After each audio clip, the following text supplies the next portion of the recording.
2021 earnings report and shareholder letter. So our first live stream here, this is going to be a live reaction as the results come out. Then we're also going to have a second live stream later today with Tesla's earnings call. You can find the link for that down in the show notes or in the description. So while we get set here, if you are coming to this after the live stream, check the timestamps because that will lead you to when the actual results come out and you won't have to sit here and go through the preamble with us. But for those of you that are joining live, I thought, hey, we're all going to be sitting around waiting for earnings anyway, like we usually do. Let's just hang out and have a discussion while we wait. So thank you for joining me for Q3 earnings. And yeah, this should lead right into the Q3 earnings call later today. That's scheduled for 4:30 Central Time, 2:30 Pacific Time. I think that's, double check this, but I think that's 9:30 p.m. UTC. But double check that. So, all right, let's. I've got the investor relations page pulled up right now. That should be where Tesla posts their results, and that should come just a little bit after market close. Usually it's within 10-15 minutes or so. So we might have to wait another 20-30 minutes or so, something like that, till we get the results. But once market closes, of course, we can sit here and refresh that page together. And then we've got, of course, Tesla stock price up right here. And yeah, it's been pretty flat for most of the day. The NASDAQ kind of dipped off earlier from earlier being green. So kind of the last couple of days, Tesla's really just been trading pretty flat. So I guess investors are set and just waiting for the results now, and we'll see what we get. Either way, though, we're going to see this price to earnings ratio drop, that's for sure. So we're at 455 right now. If my earnings forecasts come in correct, which we'll see, obviously we'll find out soon, that should drop to around like 250, 260, something like that, from the last 12 months gap earnings. So while we do wait, I'll just flip over and let you know what I'm going to walk through once we actually do get the report. So let me go over to Excel here. And as you guys have seen, this is just the kind of readapted spreadsheet now formatted for when we get the actual results here. We'll put them in here, and you guys are just going to have to bear with me. You know, if you want to, you can bear with me as I enter those results when we get them. And then we'll go through how those look year over year, and then how my forecast and analyst consensus forecast compares to what the actual results were. I do have these structured so that, you know, I think a common refrain is that, you know, Tesla doesn't miss forecasts, or any company doesn't miss forecasts. Forecasts miss the company. So I have these variances here set up to show how our forecasts, either mine or the analyst consensus, compare to what the actual results end up being. So for example, let's say, I guess I'll use revenue here. Let's just say Tesla comes in at like 13 billion auto revenue. My forecast will show up as being 2% under, and the analyst forecast will be 7% under. So hopefully that makes sense when we eventually get to that point. Obviously, we'll talk about that at that time. But yeah, the rest of this, hopefully you guys have seen from the earnings previews. You still got time if you want to go check those out quick. But I am expecting non-GAAP earnings per share of $2.10. We'll see. Obviously, there's a lot that can be different here. We walked through some of the ASP, average selling price stuff yesterday. I feel pretty good about automotive revenue being a beat of the analyst consensus. So they're at about 12.1 billion. I'm at about 12.8 billion. Pretty significant difference considering we pretty much know deliveries. But what could happen that's going to maybe change some of the other results later on down in the earnings? We could have a different mix of revenue in total. So I'm pretty conservative with my Tesla energy forecast, for example. I'm at 800 megawatts. And you can see a little preview of some charts down there. We'll get to those. It's supposed to be a surprise, but I'm at 800 megawatt hours here for energy, and you can see last quarter Tesla was at 1.3 gigawatt hours. So plenty of room to the upside there. I had a good discussion in the comments a couple days back about with somebody just noting that Tesla had guided in the Q4 letter for a similar energy growth rate as they had last year. Last year, energy storage deployments grew 82%. If that same growth rate holds off the 3 gigawatt hours from last year, then Tesla's energy sales, energy storage deployments this year should be somewhere around like 5.5 gigawatt hours. And so far through the first 2 quarters, we're only at about 1.7. 1.7, 1.8. So if Tesla does actually intend to stay on track for that 5.5 gigawatt hours that they kind of were hoping for in that ballpark, they've got some work to do to make up for really the first quarter. If they can continue to average, 1.5 gigawatt hours, that would get them on pretty close to being on track. So I may end up being low here on energy storage versus, kind of what Tesla had originally guided for. But as we talked about, Tesla did note specifically in the last call that there is a lot of variability just based on how installs end up being accounted for. So that's kind of what I'm trying to get after here with my forecast being down quarter over quarter. And this still does put Tesla Energy up 75% year to date so far. So Q1 through Q3 this year versus Q1 through Q3 last year. This would put them up 75%. Last year, we just saw that huge spike in Q4 where it was 1.6 gigawatt hours. So even if they do just hit my forecast, if the seasonality stays the same as last year, which I don't necessarily really know why it would, but if it did, then we might see a bigger number there on Tesla Energy. So anyway, the original point that I was making with that is that we could see a higher energy number here. Let's say this comes in double. Energy storage, 1.6 gigawatt hours, not out of the question for sure.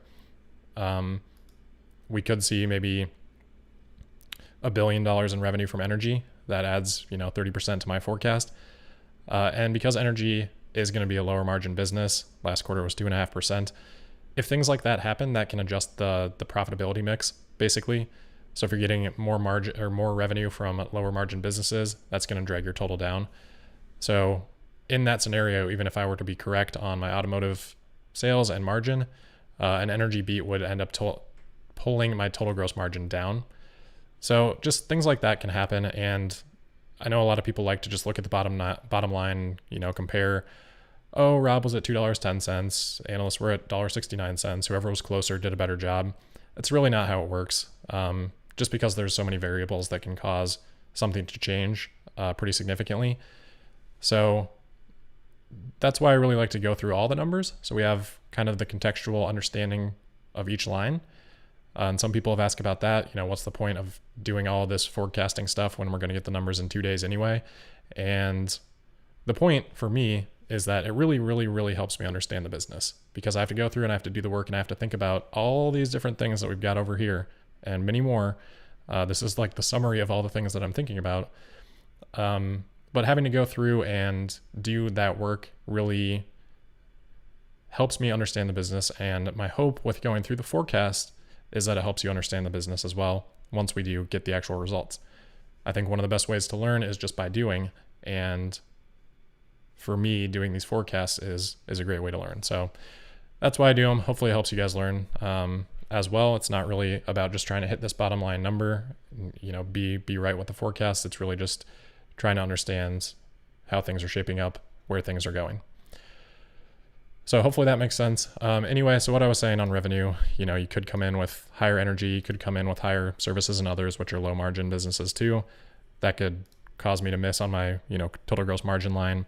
But I wouldn't care in that case, because I would still know that fundamentally, let's say I get the automotive gross margin X credits right, but let's say Tesla energy and services revenue comes in double and that drags my margin down to like a 26.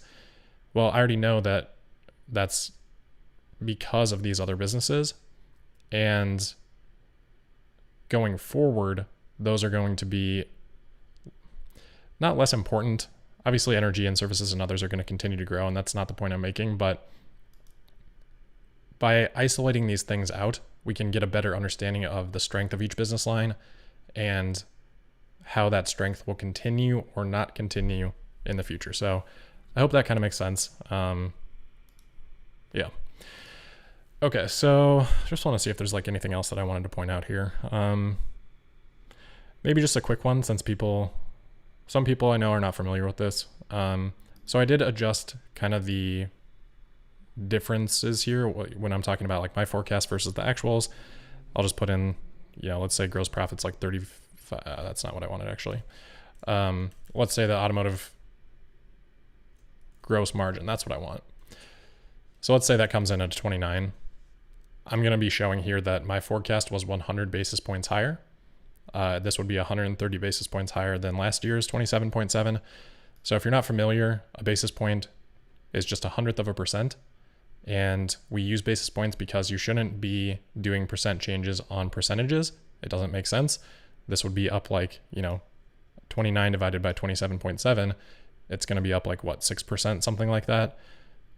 But that doesn't give you, then it's confusing because, you're saying it's 6% better, then it would be, 37.7 or sorry, 33.7. So basis points just make it much more clear of, okay, we're talking, it improved by 130 basis points. So it improved by 1.3 percentage points in this hypothetical scenario, obviously. And then my forecast, again, I'm saying I would be 100 basis points too high on my forecast of 30% versus the actual of 29%. And then analysts would have been 60 basis points low. So again, hopefully that helps contextualize things when we do get the actual numbers. I did see a super chat in here, so appreciate that, Tim. Thanks a lot. That means a whole lot to me when you guys support the channel like that. Make sure I didn't miss any other ones in here. And then maybe we can, I think we still got like 7 minutes left before close. Zayden here, Rob, I sent you a Twitter message regarding Australian government's push/petition to ban EVs as they were worse for the environment. That sounds horrible. Yeah, sorry, I'm really definitely checking emails and Twitter DMs and things like that is not my strength at all. And it actually takes a lot of time, and I do like to give thoughtful responses when I can. So I do apologize that I'm just really bad at that, but I will try to check that. And I know other people obviously have tried to contact me and haven't been successful. So I do apologize for that. It's only so much time in the day. And I do, in general, try to prioritize my efforts towards things that are going to be, widely discussed. I can have DM conversations and stuff like that all day, but at the end of the day, it's more productive for me to talk to, thousands of people at a time versus individually. So I do try to take that into account as well. Kai here asking, please explain again the effect of this quarter income on PE ratio and PE ratio decrease with future earnings. Possibly quick out of head calculation. I love those. Okay, yeah, we can do that quick. So here's how you calculate the price to earnings. This will be obviously pretty basic for a lot of you, but you're just looking at the trailing 12 months GAAP earnings. And normally we talk non-GAAP, but PE is always GAAP. That's just how it is. And it's GAAP because it's generally accepted accounting principles. So different companies could be doing different things from a non-GAAP perspective. They can't do different things from a GAAP perspective. So that's why GAAP is always sort of like the level playing ground. That's why it's used in a lot of different ratios. But when we're talking about individual companies that we understand well, most of the time we're going to be focused on non-GAAP because for Tesla, we know that that's just backing out stock-based compensation, which is a non-cash cost. So it needs to be considered, but it doesn't actually affect Tesla's income per se. So that's why it gets backed out of, an income number. That being said, it does affect GAAP earnings. So over the last 12 months, Tesla, from a GAAP perspective, has earned $1.92. So if you've got an $863 share price divided by 1.92, that comes out to a 450 earnings multiple. So 450x price to earnings. What's going to happen when we get Q3 numbers is this Q3 from last year drops off, gets replaced by whatever we get this quarter. So my estimate, we'll go with the analyst estimate. I think we've talked about mine. So analyst consensus is $1.25. That would put the trailing 12 months earnings after this report at $2.90. So then you're at 863 divided by 2.9. And that brings the price to earnings down to 298x from that 450. Then you can imagine that, okay, next quarter the same thing will happen. We'll replace Q4 with this year's Q4. Maybe that adds like $1.50. So then you're at 266 plus 1.5, and it'll probably be higher than 1.5, but let's just err on the side of conservatism. So we'd be at 863 divided by 4.16. At that point, your price to earnings would be 207. So that's what's happening. And then, go forward one more quarter, add another $1 in there. And you can see how the price to earnings has gone from, 1,000 earlier this year down to where we're going to be after this quarter in the 200 range. So yeah. Um,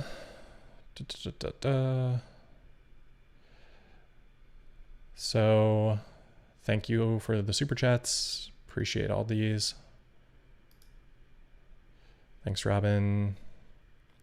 Daniel, how likely will it be that you make a shareholder proposal next year? Pretty unlikely. I kind of just said that as a joke. I don't really have anything that I mean, that could change, but I don't really have a major proposal.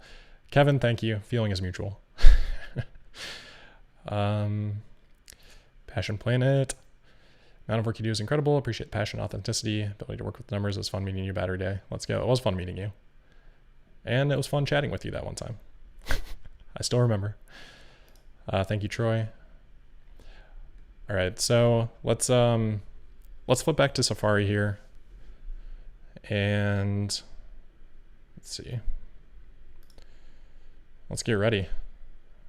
So we're winding down. We got 2 minutes left. Somebody, I just happened to see someone ask how forward PE works. So just to kind of understand that, basically it just goes off of analyst consensus estimates for the forward quarters.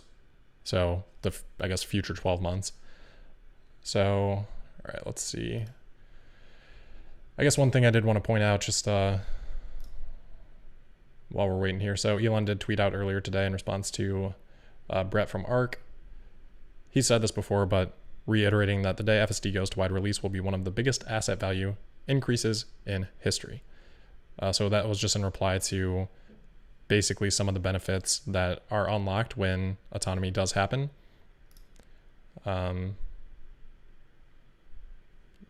so I mean, I haven't looked at ARK's information there, but they're just pointing that out. Elon is saying, yep, it's going to be a huge asset value creation. And, you know, he's said things like that in the past, but continues to believe that that is the case, as do I. I think it's not going to be like an instant flip of the switch, but yeah, it is certainly quite the value creation. Last thing I'll say then before close, if you are interested, I think some people on Twitter have put together a change.org petition to try to yeah, I guess protest or, you know, highlight some of the things that Missy Cummings has done on Twitter, the people that she seems to be fond of interacting. As I tweeted last night, I am blocked on Twitter. You know, haven't interacted with her. Many other accounts that have not interacted with her are blocked. She follows a lot of people very active in the Tesla Q community. If you're not familiar with Tesla Q, the Q at the end of that's what happens to a stock ticker when they go bankrupt. So it is, you know, yeah. Anyway, if you want to sign this, you can just go to just Google Missy Cummings change.org and it should take you there. Okay, so let's see. I mean, we're at close now. It's probably still going to be a few minutes. And again, once we get the numbers, you guys are just going to have to bear with me as I digest them here with you and obviously fill out my spreadsheet. But I don't know. It seems like you guys kind of like that, so that's fine. All right, let's see here.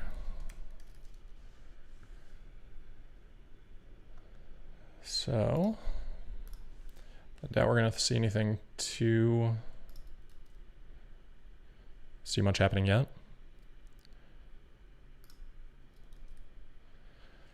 It'll probably be a few more minutes. I didn't get a chance to ask any questions on Say this time around. So I haven't even actually looked at the questions yet. I should, because I should vote on them, but so yeah, we'll see what the questions are this time around. And we'll see if Elon is on the call too.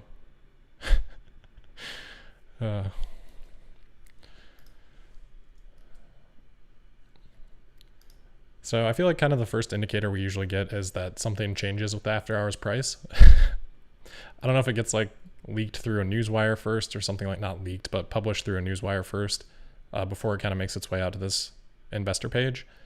But I'll try to keep my eye too on the chat just in case. case I missed something here. But yeah, it's probably going to be a few more minutes. You guys see that Facebook is trying to rebrand? Shocker, right? Not rebrand, I guess, rename their company. I think the Facebook itself would still be the same Facebook, but obviously Facebook's got their hands in a lot of different things nowadays.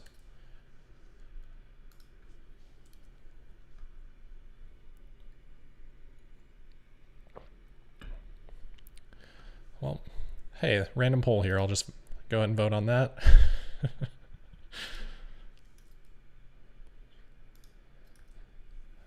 I certainly expect a beat for both. But yeah, we'll see.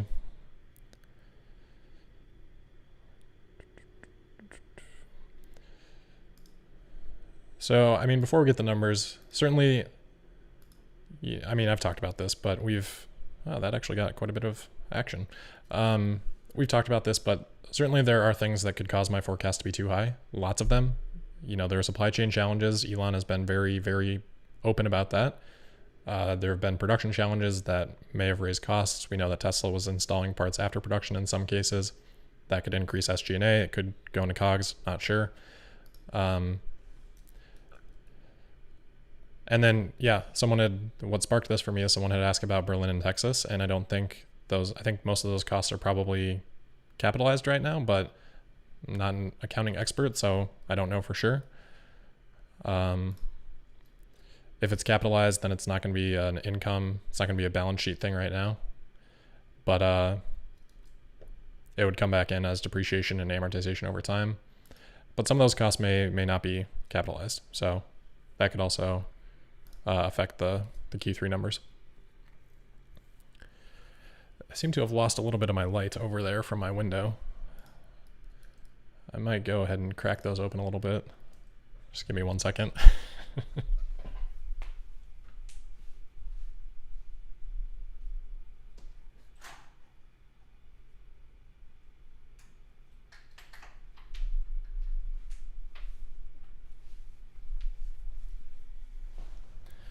I don't know if that helped at all, but might be a little brighter.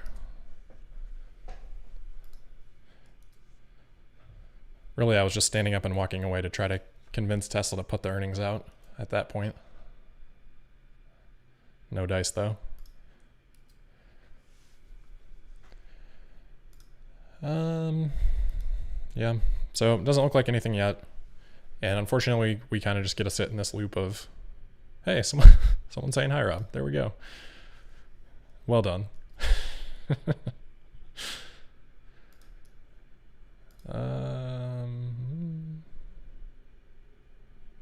I don't know if that's are they out? They're out? I don't see them yet. I don't see them yet, guys. It's out. Why isn't it showing up for me? There we go. All right, let's see these numbers. I think I saw a 30% gross margin there. Is that right? There we go. Automotive gross margin, 30.5%. Regulatory credits so low. Oh, guys, they crushed it. Why is revenue low? I'm so confused right now. Well, margins are great. Revenue is very low. GAAP gross margin, operating expenses right on. Income, operating margins a little bit lower than what I had. EBITDA, all right, where's the earnings? Okay, so this is very interesting. And I am definitely confused right now based on automotive revenues being quite a bit lower than what I had expected, but margins are good, which is actually surprising because with revenues coming in quite a bit lower, I would have expected that margins would be lower because you have just less, sales dollars to build that margin off of. So this means that Tesla's costs are actually even better than what I had forecast. But obviously I was too high for some reason on the revenue line. So we'll have to get into that a little bit. But yeah, right off the bat, so we do have a beat here. We've got $1.86 versus the consensus was $1.69. But it looks like just, revenues, I think, are even a little bit lower than what the street had as well, which I thought was far too low. So yeah, something there was off for me. Let's go ahead and look at, I'm just trying to find, okay. So storage and solar. So we did get a good storage number, 1.3 gigawatt hours. Solar pretty much, close to flat from last quarter. Solar pretty close to flat from last quarter. We'll read through a lot of these notes, of course, in a second. I just kind of want to go down and see, ooh, we've got some really nice photos here. Let's not get distracted yet, though. I do want to see how energy revenues came in, and services and others. So I did end up missing there by maybe 150 million. Services definitely came in quite a bit lower than what I expected. Energy came in a little bit higher, but it looks like the average selling prices there are going to be quite low too, for Megapack, or for storage in general. All right, so let's just do a quick read through of the shareholder letter, and then we can put some of those into our Excel spreadsheet. So Tesla highlighting some cash things, operating cash flow, 1.3 billion after CapEx, free cash flow 1.3 billion. That's pretty much right in the expected range. It's going to be a little bit higher than what the street was expecting, but probably not huge. And even before we get here, let's just take a look at stock. Okay, so pretty muted reaction, which I don't think is too surprising. I think I had said the expectations are probably in that, $1.80 type of range. So not too surprising with the stock, I don't think. Okay, so profitability, we talked a little bit about those numbers. This is huge though, 28.8% ex credit margin. I think I was at 28.3%, so that's awesome. That means really good things. And again, the ASPs were low, so Tesla's cost control is really, really great right now. And yeah, that's shaping up for really good things going forward. I mean, you guys know that that's one of the first things I like to look at. Record vehicle production and deliveries, we talked about that. Start of the FSD beta rollout. So they exceeded medium-term guidance of operating margin in low teens. Profitability was achieved while our ASP decreased 6% year over year in Q3 due to continued mix shifts toward lower price vehicles. Our operating margin reached an all-time high as we continue to reduce costs at a higher rate than decline in ASP. EV demand continues to go through a structural shift. More vehicles we have on the road, more owners there are out there. Fremont factory produced more cars in the last 12 months than any other year. We believe there is room for continued improvement. Obviously, we've got S and X that are missing from that stat. Additionally, ramp in Shanghai and Berlin, Texas, variety of challenges, semiconductor shortages, congestion at ports, rolling blackouts have impacted the ability to keep running at full speed. Dealing with these global challenges. Yep, okay. So a lot of stuff that we've heard before. We've got some numbers there. Revenue grew 57% year over year. Okay, kind of talked about all that stuff. Okay, so CEO compensation was 190 million. I was at 170 million, so pretty close on that. Yep, operating income. So operating expenses were really good, and we're going to talk more about that in a second. And then cash. So cash decreased to 16.1, but that is because, as expected, Tesla paid off debt. 1.5 billion here. I actually thought it was a little bit more. I thought it was like 1.8, but so they paid off debt, and they had the free cash flow, obviously, that offset some of that debt repayment, but in general, it decreased. Total debt, excluding vehicle and energy product financing, has fallen to just $2.1 billion. That's awesome. So Tesla's in an extremely strong position financially right now. Alert the credit agencies because they don't seem to realize that for some reason. It's extremely obvious. Inventory here, so down to 6 days. We'd already kind of talked about that. We see continued growth in, stores and service locations up about 40% combined year over year. And it looks like supercharging really starting to take off here. 50% growth year over year. We'll talk more about that probably in another episode. So these are all the same still from last quarter in terms of the current installed capacity. I thought we might see Shanghai change. Obviously, it's quite a bit better than 450 now.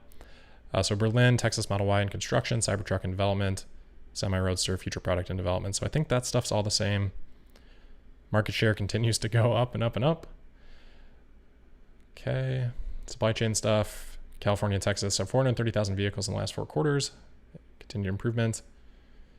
Texas progressing as planned. Process of commissioning equipment and fabricating our first pre-production vehicles. That's exciting. Shanghai for all of Q3. China remained our main export hub. Production has ramped well.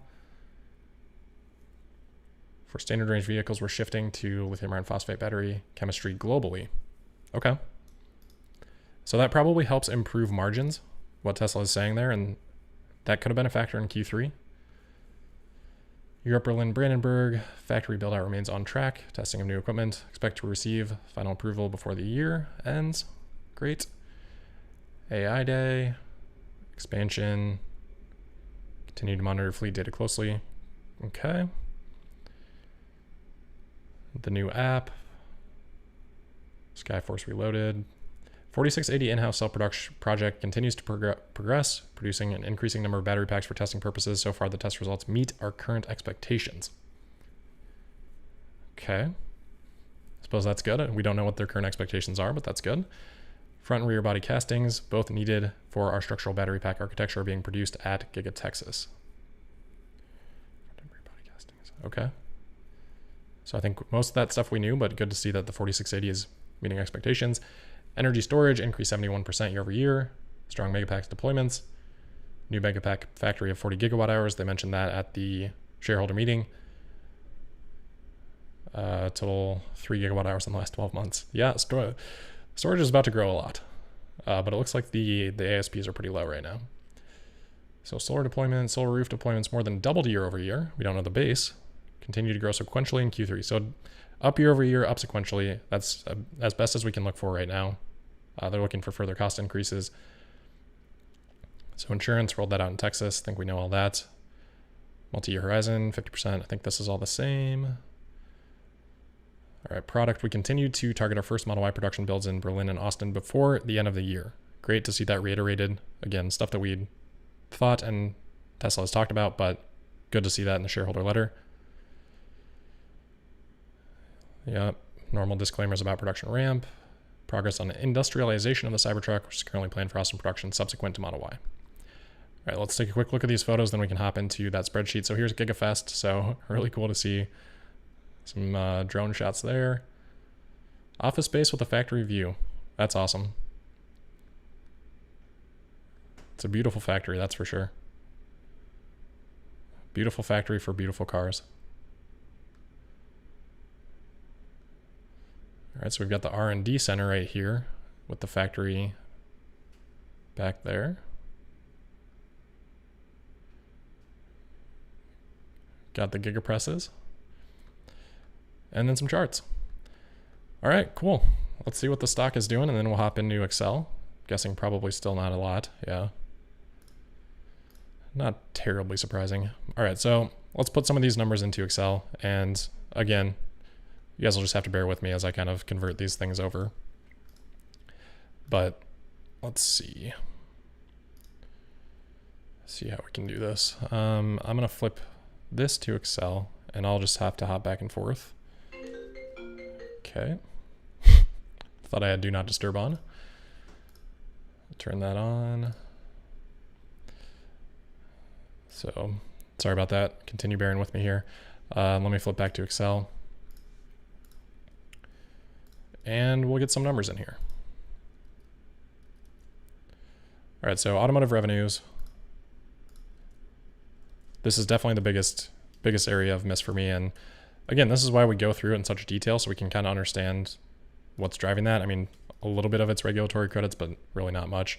So 6% too high on automotive revenue. Analysts were 1% too high, which really was for them driven by regulatory credits. Otherwise, X credits are probably pretty much right on. So definitely credit to the consensus on that. Let's just get deliveries in here too. So we've got 241,391. Okay, so Tesla always reports it a little bit higher. So they added 91 deliveries. All right, then energy sales, I think we had 803 here, if my memory serves. Just find that and double check that quick though. And then again, guys, remember this will eventually segue into the earnings call, so we'll have a separate link for that. But of course, we'll do the same thing that we normally do for the earnings calls when we're wrapped up with this.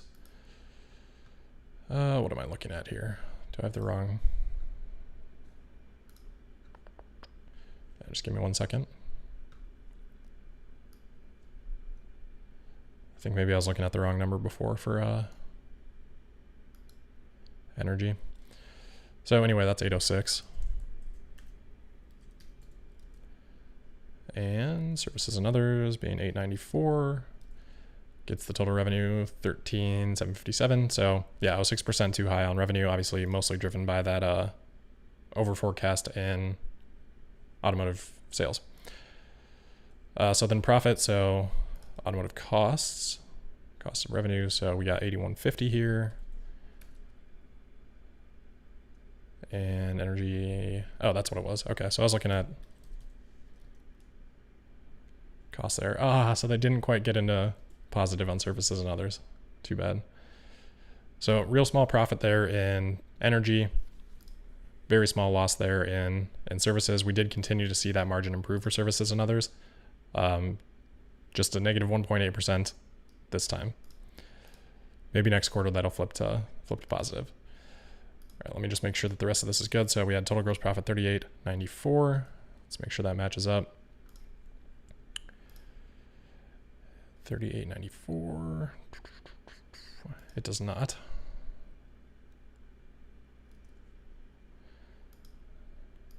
All right, so give me a second here and see what's going wrong.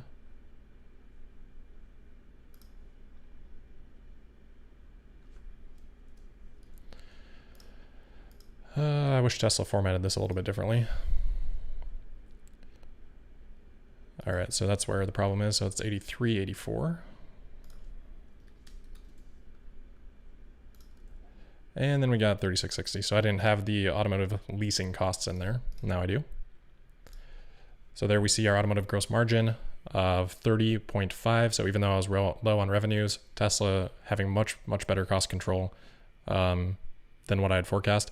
So I was 40 basis points low on automotive gross margin, 50 basis points low on automotive gross margin X credit, which again, you guys know how much I love that number. That's up 510 basis points year over year. So 5.1% above Q3's margin last year, which was 23.7%, which was actually up quite a bit from Q2 last year because that was a big beat at that point. So yeah, this is really phenomenal progress on that gross margin. Analyst forecast was 280 basis points low on the margins. So energy gross margin percent here, so 0.4%, just barely cracking positive on that. I was a little bit high, as were analysts. Same thing on services and others. I was a bit high. Analysts were a bit low there. But still, quite a bit of improvement sequentially and year over year. So that's dragging the total gross margin down less than it was in past quarters. So 26.6%. Again, this is where I'm like, it just has mixed out that I I just happened to be on that. But again, it doesn't really mean much because I was so far off on revenues. So just kind of by chance on that. All right, so let's look at R&D here. Super close on that, so 611. So it's just 1% too high there, $9 million. And then we got 994 here. Whew. Basically right on there for operating expenses. And then we have restructuring and other 51 million here. So I'm assuming that's Bitcoin impairment. Let's just take a quick look. Bitcoin related impairment of $51 million and other items. Okay. So I'd expected 70. We're at 50. So yeah, that's hurting the bottom line here, but not quite as much as I'd forecast. Just a small difference there. Anyway, operating expenses, 1.6 billion versus 1.7 versus 1.7. So I was 2% high on operating expenses, which again, that's better. Most of that's, I think, driven by Bitcoin. Operating income though, 2 billion versus my forecast of 2.2 billion. Operating margin. So this is really incredible. 200 basis points higher than what the street was expecting, a little bit lower than what I was expecting. But if you had given me this revenue number, I probably would have come in with lower automotive gross margins. I probably would have come in with a lower operating margin. So really impressive to see that, this number from Tesla. Like, yeah, I think the stock market is probably just looking at this bottom line and not really thinking about this stuff yet. But that's going to be very meaningful in future quarters. All right, so let's look at our lovely friend EBITDA. Let me find that. So we're at 3203. So I was 4% high on that. We know that that was 190. So I was 11% low on that, but pretty close. Stock-based compensation. Let me find that quick.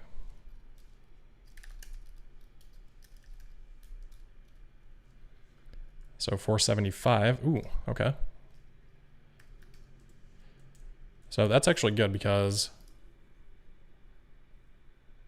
that means that stock-based compensation excluding CEO compensation was $15 million below what I had expected. And I think that actually means that there's a decline quarter over quarter, which is helping drive Tesla's operating leverage here that we're seeing with that 14.6 operating margin. All right, the non-GAAP net income.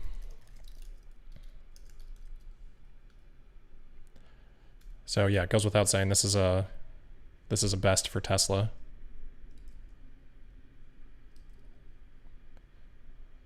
Oh, sorry, we got GAAP net income, so that's 1618, and that's 293. Yep. So $2.1 billion in non-GAAP net income. I was 12% too high, but again, up $500 million from Q2, up 1.2 billion, 1.3 billion from last year, 139% improvement there in non-GAAP net income year over year. And then we got finally our earnings per share numbers here. So we're at $1.44 and $1.86. Oh, and then free cash flow, of course. It's 1328. And it looks like we did not get that any of that deferred tax allowance this quarter. So that still remains kind of on the books. That could be a tailwind for GAAP earnings per share in a future quarter. Okay, so let's just one more time kind of re go through these numbers. So average selling price falling quite a bit. You can see deliveries up 73% year over year, but automotive revenue only up 58%, which to some extent to be expected. Obviously, there were fewer S and X deliveries this quarter. Yeah, I don't know. There must have been a lot more standard range Model Ys than what I had expected, or something's just off in my math on ASPs. So I'll have to go back and kind of figure that out. But again here, Tesla's driving these really solid operating margins with a lot less regulatory credit sales than before. So we talked about this coming into earnings, but you know, last year Q3 we had $400 million of regulatory credits, and let's look at GAAP net income, $331 million. So Tesla not even profitable last year without regulatory credits on a GAAP basis. And yet, you know, if we don't consider the tax implications and things like that, which not worth it. But then we come up to this year, and all of a sudden Tesla's doing $1.6 billion, of which only 279 million of that is regulatory credits. So again, just not considering the tax implications, it's only 17% of net income, and that's just going to continue to drop steadily. So end of the day, you've got revenue up 57%, GAAP net income up 389%. You're adding let's see what we did in additional revenue. So about almost exactly $5 billion there in additional revenue, and almost 30% of that's falling all the way to the bottom. Yeah, you've got 26%, I guess. So you've got $5 billion additional revenue, and you got $1.3 billion additional GAAP net income. So 26% of the incremental revenue is falling all the way down to GAAP net income, which is great to see. And that drives that, you know, the differences in the changes that we're seeing there. Okay, so let's just quickly look at some charts here. Let me take off freeze panes there. This might take a second to load. So here you can see deliveries, obviously no surprise there, that continues to increase over time. Here's auto revenue, and in blue there is the regulatory credit revenue. So it's, obviously hard to see, but regulatory credit revenue is like completely becoming meaningless in terms of revenue. And we'll look at profits in a second, but yeah, revenue continues to go up. Regulatory credits continue to be a smaller and smaller percent, which is what we're seeing here. Last year, Q3, it was, sorry about these overlays, but it was 5% last year in Q3, now 2% of revenue. So it just continues to become less and less important. And hey, we welcome the goalpost shifting from critics of Tesla, I guess. Energy sales, so I guess no surprise there. Energy storage deployments were pretty similar quarter over quarter. So was revenue. Services and others, very interesting to see that drop. I definitely would not have forecast for that. Obviously, I didn't forecast for that, but kind of interesting. Maybe they just didn't have, the amount of trading vehicles to sell this quarter that they did last quarter. But that's pretty unusual. You can see we've seen consistent growth in services and others up until this point. And then total sales obviously continues to grow very nicely as well. Let's see. Those might need to refresh. Hopefully that does it. Yep. Okay, so I mentioned regulatory credits becoming less important in terms of even the profitability. So here is automotive gross profit, which you can see just following a nice little, hopefully S-curve on up there. And regulatory credit profit, which is all of the regulatory credit revenue, just a smaller and smaller chunk of that total. You've got energy, services, and others profit here. Not a whole lot to say on that. Services and others in blue. So you can see that that's pretty consistently improving from Q4 last year. And yeah, energy is just kind of up and down, operating at basically break even at this point. But obviously if Tesla scales that up to, 40 gigawatt hours a year, that's going to hopefully really leverage the profitability in this business. And hopefully, in a year or two, we're sitting here and looking at something a little bit more like this with energy. Services and others, that's not the intent. If that can just break in a 5 to 10% gross margin to just kind of cover some of the operating expenses, I think that's great. But here you can see, it's nice to see, look at total sales versus gross profit. It's kind of hard to see, but there's a steeper slope on gross profit as Tesla leverages, the scale of their business. I think these ones are super informative to look at. So automotive gross margin, X credits, total gross margin, all continuing to just rise very nicely. Even though, as Tesla mentioned, you've got those supply chain challenges, we've got rising materials costs, we've got average selling prices declining. Tesla's working against a lot of headwinds there, and yet they're still able to continue to drive this up into incredible 30% margins, even excluding credits, 29% gross margins, which I would have to look back, but that might be an all-time high for Tesla. It's certainly the highest since Model 3 production began for that for the X credit gross margin percent on automotive. And then that's obviously all flowing down to total gross margin too, especially as service and energy, we're seeing smaller losses in the combination of those businesses. And that's helping total gross margin too. Oh, and then, I've been talking about this for years, guys. Like, look at this operating margin chart. It's just like up and to the right, fast. Yeah, you love to see it. There's some stuff here that obviously was impacted by like CEO compensation, kind of arbitrarily, just based on how it was recognized, driving these things down. And, people sit there and look at that and say, oh, their operating margins are like 5%. Like, great. But if you just did some math and took the time to understand it like we did on Tesla Daily, you would have seen this coming, which is, this is what's driving Tesla's fundamental strength as a stock is this that we're seeing right here. Obviously, that's a result of all the other things they're doing, but this is kind of like the clearest way to look at it. So this chart, this is revenue, profit, operating expenses, and I just think this is amazing to look at because look at operating expenses, right? Here you've got operating expenses last year, Q3, about $1.2 billion. This year, you've got operating expenses, $1.7 billion. So they added $500 million in operating expenses while adding $5 billion in revenue. Like that's leverage. That's incredible leverage. You're turning 90% of your revenue, I guess let's just calculate the growth here.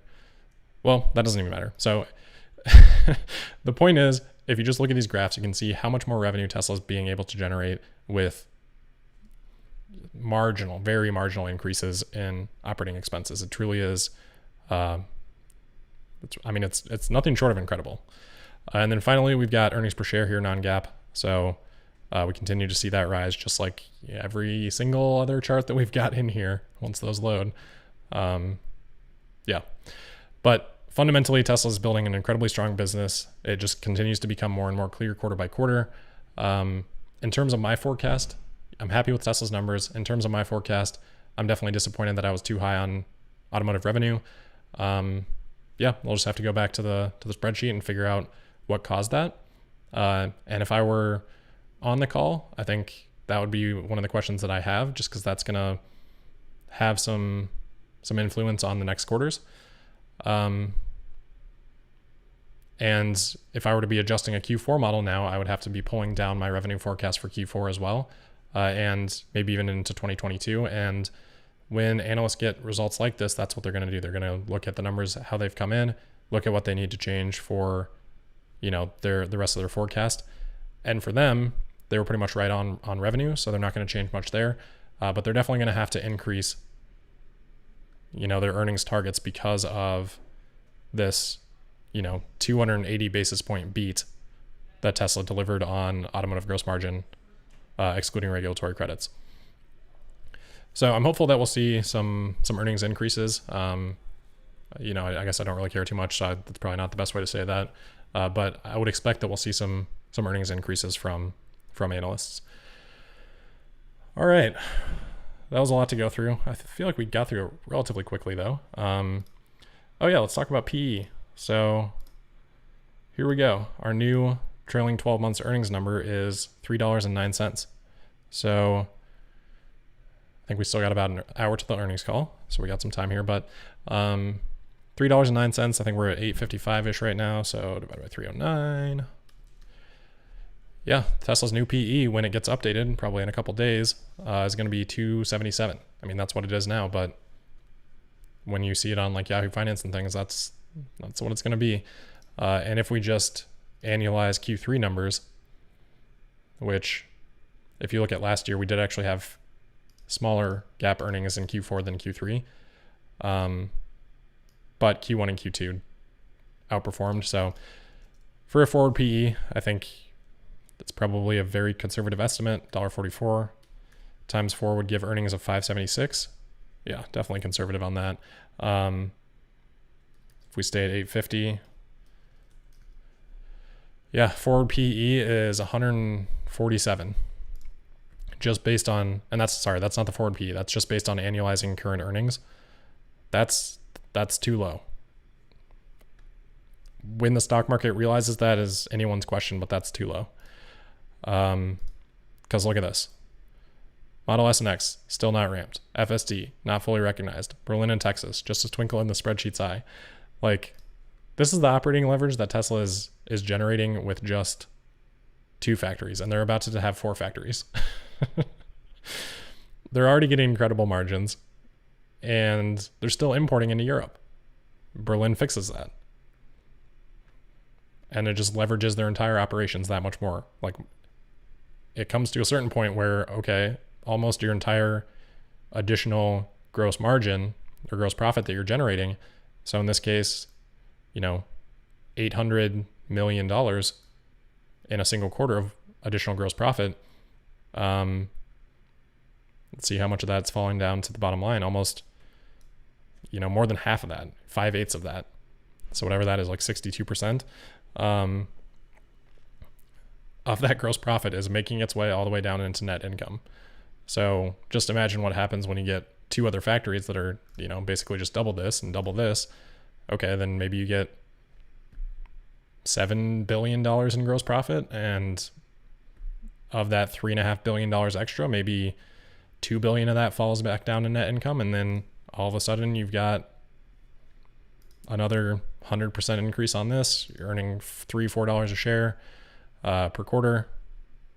Yeah, it's gonna get big, and it's just a matter of when the stock, feels like the price to earnings and forward PE just compressed too low, and that's the stage that we're at right now.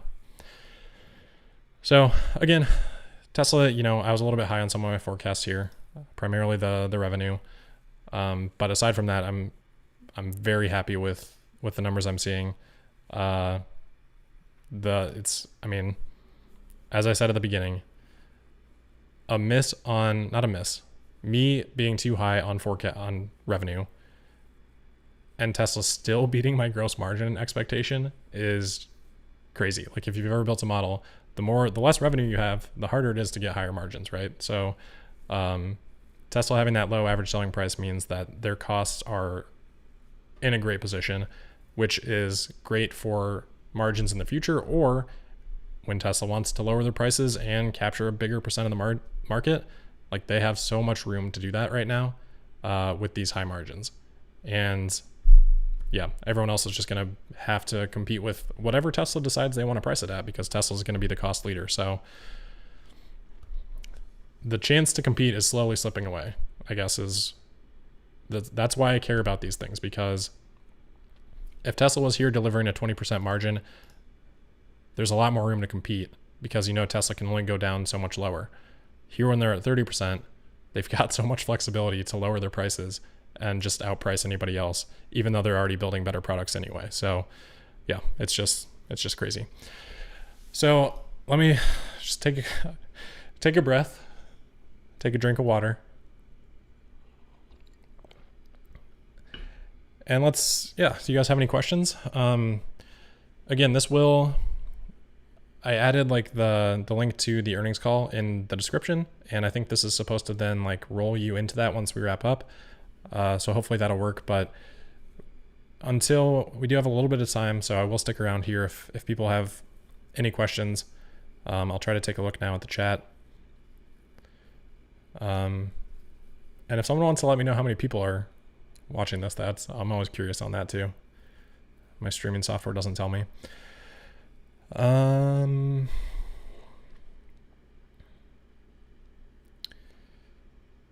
Okay.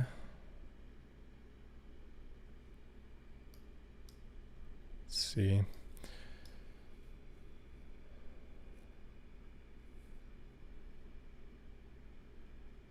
Yeah, bear with me. I'm just kind of poking through chats right now, hoping that this went all went okay.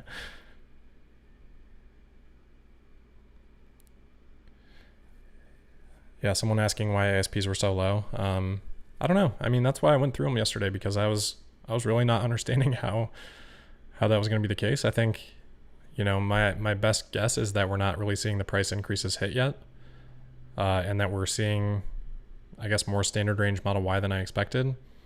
The other thing that maybe is throwing things off a little bit is that someone did note that the vehicles delivered in Europe this quarter, specifically the Model Ys, those might have been locked in at a lower price when Tesla had originally had the design studio up, and then I think they changed things and maybe raised the prices.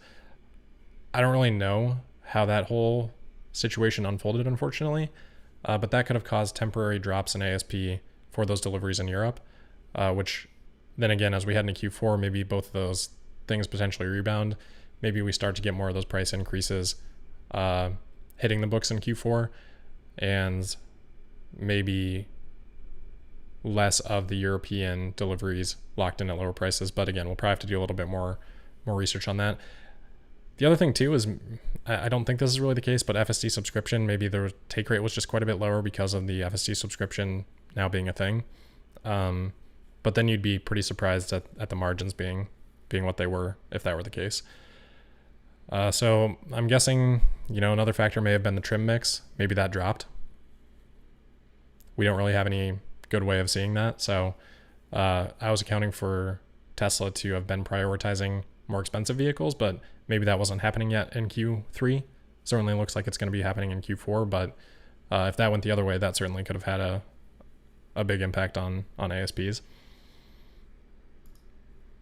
But yeah, the rest of these things, I mean, I can't think of much else. But aside from ASPs, obviously very glad with the costs and the margins. Okay, let's see.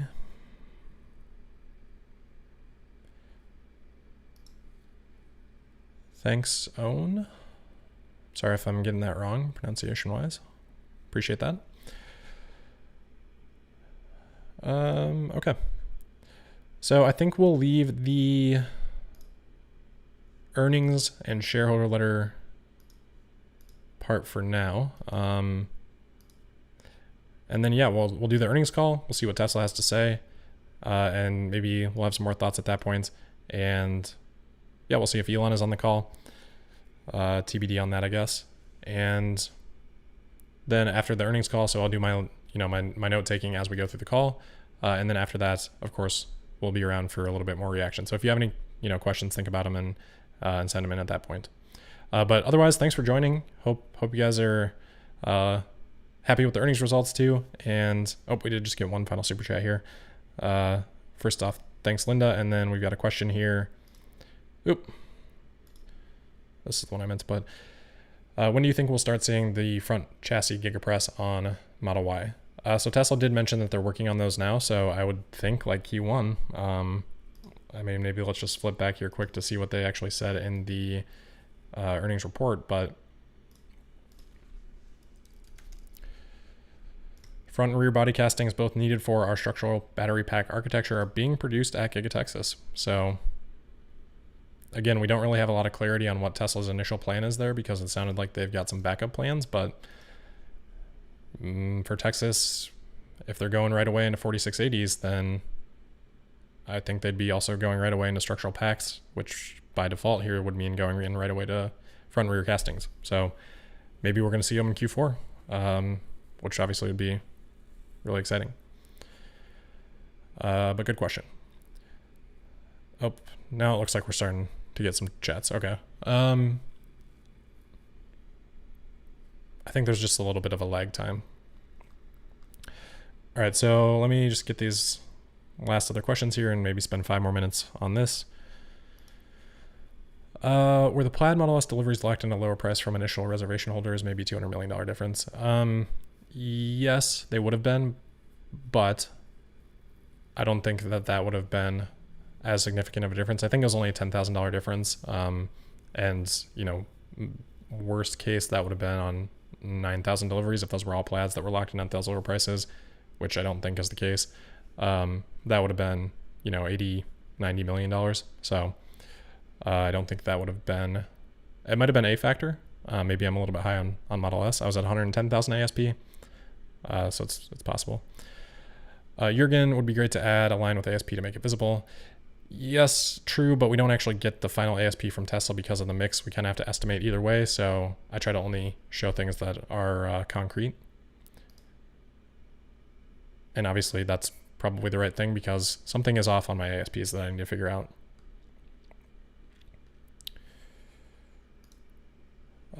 Thank you, Gadgets and Patrick.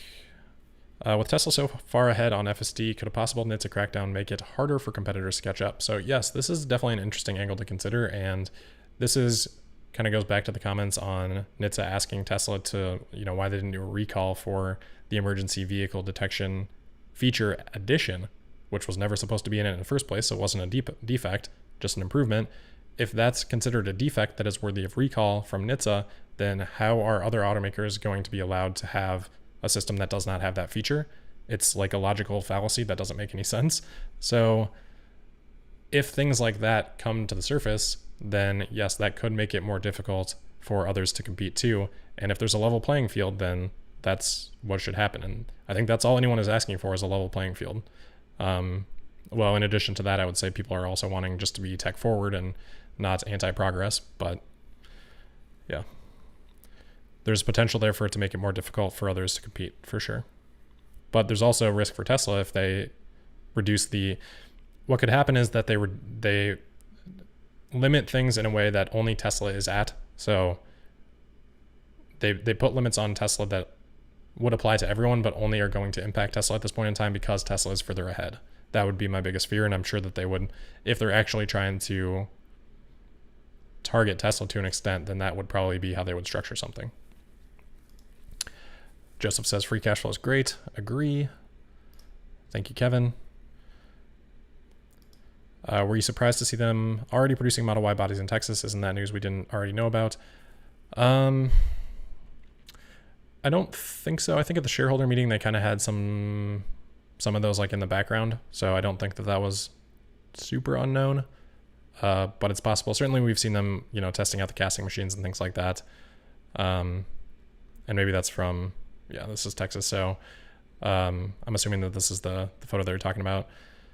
It could be new news, I guess. I don't follow those as closely as kind of like the drone people do. But I'm not necessarily surprised. I mean, my view, Texas and Berlin are basically just like ready to start. Maybe Texas is a little bit further behind, but we're definitely getting in the final stages now. Thank you, Matthew. Tom says, please analyze balance sheet. That shows the overall health of the business. Yes. So most of mine is like the income statement versus the balance sheet. I guess I could do more balance sheet stuff, but obviously I'm not set up for that at this moment. All right, I think I got through the super chats then. So I'm going to wrap it up. And again, this should hopefully take you into the earnings call live stream, but if not, the description will have that link. We'll do the earnings call as we normally do. But that'll wrap it up for